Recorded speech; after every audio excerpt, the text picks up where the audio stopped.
की मीटिंग का जो था वो मालेगांव में जो ब्लास्ट हुआ था उसका जजमेंट आया हुआ है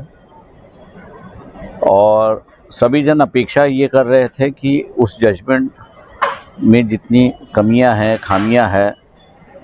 उसको लेके राज्य सरकार जो है, केंद्र सरकार जो है, वो हाई कोर्ट में अपील करे। लेकिन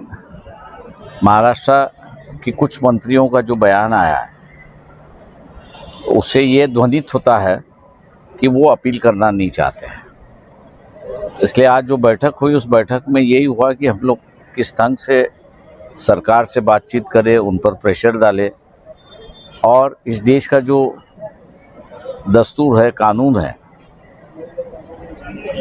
कि एक किसी के जजमेंट पे हम लोग विश्वास ना रखें।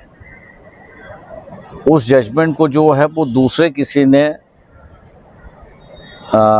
उसको एग्जामिन करना चाहिए, देखना चाहिए सही है गलत है और उसी के बाद में विश्वास रखे। मतलब एक अपील की एक प्रोविजन जो है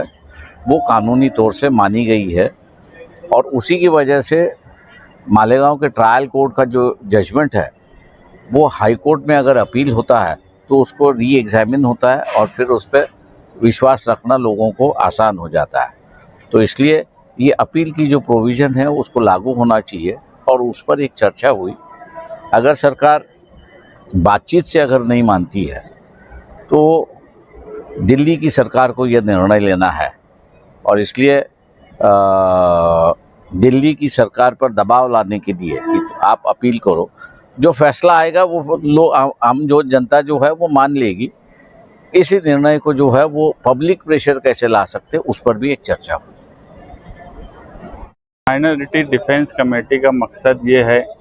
कि मालेगांव शहर के साथ इंसाफ होना चाहिए। एनआई कोर्ट का जो फैसला था वो फैसला इंसाफ हुआ ऐसा नहीं लगता और आज जो मीटिंग हुई उससे हमें कहीं ना कहीं ये लगता है कि आने वाले वक्त में हाई कोर्ट में अगर अपील हुई है और जिस तरह से साहब ने बोला है कि प्रेशर अवामी तौर पे बनना चाहिए, अगर वो बना तो मालेगांव शहरियान जिन लोगों की मौत हुई, जो लोग जख्मी हुए, उन सबको इंसाफ मिलेगा। ये फैसला जो एनआई कोर्ट का था वो सिर्फ एक फैसला था और हम चाहते हैं कि हमको इंसाफ मिलना चाहिए। आज की मीटिंग में जो बातें सामने आई वो बहुत ही अहम है और सर ने जो मशवरे दिए हैं इंशाअल्लाह हम उसको अपने हज़रत मौलाना अरशद मदनी साहब दामद बरकातहुम के सामने पेश करेंगे